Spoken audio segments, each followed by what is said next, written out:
మద్దతిచ్చిన పార్టీపైనే ట్వీట్లతో చెడుగుడాడిస్తున్నాడు పవన్ కళ్యాణ్. దీంతో కమలనాథులు కూడా ఎదురుదాడి మొదలుపెట్టారు. అయితే వీటిపైన కౌంటర్ అటాక్ చేస్తూ ప్రశ్నల వర్షం కురిపిస్తోంది ప్రశ్నించే పార్టీ జనసేన. ముఖ్యంగా నోట్ల రద్దుపై అవగాహన లేకుండా మాట్లాడుతున్నారన్న బీజేపీ విమర్శలకు పవన్ ఘాటుగా స్పందించారు. బీజేపీ మీద జనసేన పార్టీ అధినేత పవన్ కళ్యాణ్ ఉరుసుపెట్టి ట్వీటాస్త్రాలు సంధిస్తున్నారు. నోట్ల రద్దుపై 2 రోజులుగా అటు పవన్ ఇటు కమల్నాథుల మధ్య కౌంటర్లు ఎన్కౌంటర్లు పేలుతున్నాయి. ఈ నిర్ణయంతో సామాన్య ప్రజలు తీవ్ర ఇబ్బందులు పడుతున్నారన్నారు జనసేనాని. క్యూలో నిలబడి అమాయకులు చనిపోతున్నారు, నల్ల కుబేర్లు మాత్రం ఇంట్లో కూర్చుని డబ్బు మార్చుకుంటున్నారని ట్వీట్ చేశారు.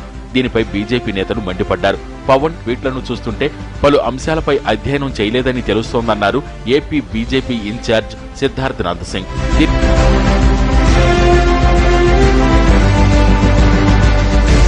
దీనిపై తాజాగా మరోసారి ట్వీట్ కౌంటర్ ఇచ్చారు పవన్ కళ్యాణ్. తాము అడిగిన 5 ప్రశ్నలకు పవన్ సమాధానం చెప్పాలని AP BJP incharge Siddharthnath Singh ప్రశ్నిస్తే తానడిగే ఒకే ఒక ప్రశ్నకు జవాబివ్వాలని పవన్ సవాల్ విసిరారు. ఇంత అనుభవం ఉన్న మీరు నోట్ల రద్దు లాంటి ఘోరమైన నిర్ణయం ఎలా తీసుకున్నారని ట్విట్టర్లో ప్రశ్నించారు. తాను కేవలం ఒకటే ప్రశ్న అడుగుతున్నానని, క్యూలో నిలబడి మరణించిన వాళ్ల సంగతి ఏంటని పవన్ నిలదీశారు.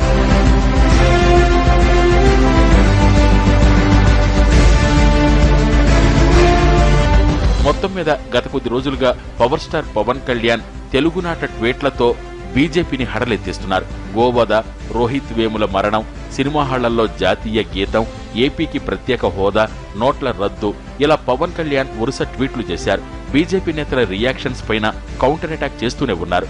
ఈ పరిణామాలతో బీజేపీ జనసేనాని మధ్య అగాధం మరింత